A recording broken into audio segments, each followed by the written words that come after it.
When we see the lush mountains of Palawan or the crystal clear rivers of Sibuyan Island, we see life, a gift we share with all living beings. These greeneries are not just scenery, they are our lungs, our water source, and our home. Forests protect us from floods and landslides. Rivers nourish our crops, and biodiversity sustains our way of life. But behind this beauty lies a growing threat, one that digs deep, destroys roots, and leaves scars on the earth. Across the Philippines, the call "No to Mining" has echoed for decades. Mining operations have caused massive deforestation, soil erosion, pollution of rivers, and the displacement of indigenous and farming communities. Unta ibalik na sa amo ang yutang kabilin. Pahawaon ang kumpanya nga naga-operate karon diri sa amo ang yutang kabilin. Og ang minahan unta undangon na kay makaguba na sa kinaiyahan. Oh. Baga wala na natuman ang Wala matuman tong iban mga kwan nila. Di matuman. Tani kung may alam kami, kinabasaan na itong ilang papirama sa amon. Pero kayo wala man kami kabalo magbasa.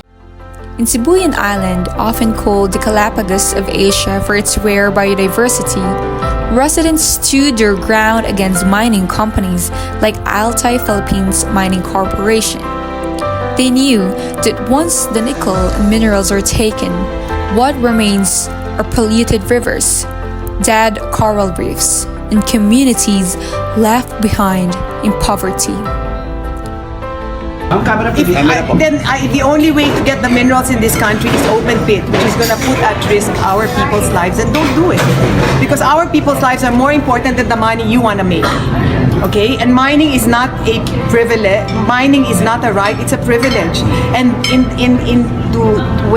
manifesting that privilege, you cannot adversely affect our right, the Filipino right to a clean and healthy environment. It's our right.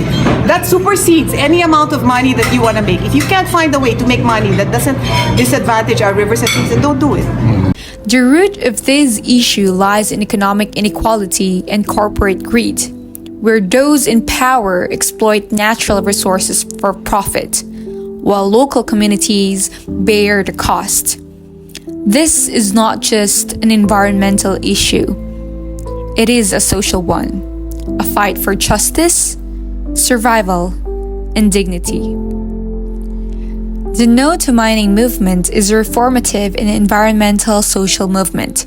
It seeks not to overthrow a government but to reform policies, protect ecosystems, and hold corporations accountable. Its goals are clear: to ban destructive mining in ecologically sensitive areas like Palawan and Sibuyan, to protect indigenous rights and ensure that communities have a voice in how their lands are used, to promote sustainable development where people can live in harmony with nature and not against it. The movement uses collective action, such as petitions, rallies, educational campaigns, and alliances with environmental groups such as Alianza Tigil Mina, Kalikasan's People's Network for the Environment, and Save Palawan movement. These actions address the problem by raising awareness, pressuring the government to act, and empowering local voices to defend their land and heritage. This movement is a reminder of how deeply connected we are to the environment. It's not only about stopping mining, it's about choosing life over profit and preservation over destruction. The courage of the people of Sibuyan and Palawan teaches us that change starts with awareness and unity. They risked their safety to defend the forest, and their bravery moved the entire nation to listen. In society, this movement has sparked greater environmental consciousness. Schools, churches, and even local governments are now part of the growing call to protect our nature. It has shown that even small communities can stand against powerful corporations and win. Through the lens of conflict theory, the No to Mining movement reveals the power struggle between the wealthy elite and the marginalized communities. Conflict theory explains that society is divided into groups competing for limited resources. In this case, mining corporations and political allies hold economic and political power, exploiting land for profit, while the poor rural communities face the consequences: pollution, displacement, and loss of livelihood.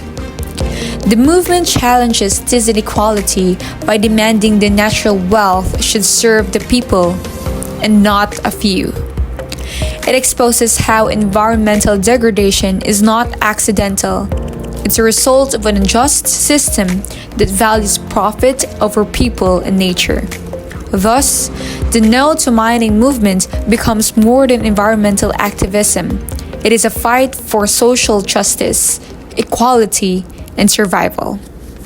The forests of Palawan, the mountains of Sibuyan, the rivers that run through our islands, they are not just resources to be consumed, they are our lifeblood.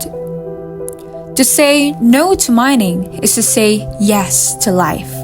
It's to protect what cannot be replaced: our home, our people, and our planet. Because in the end, defending nature is not just an act of resistance, it is an act of love.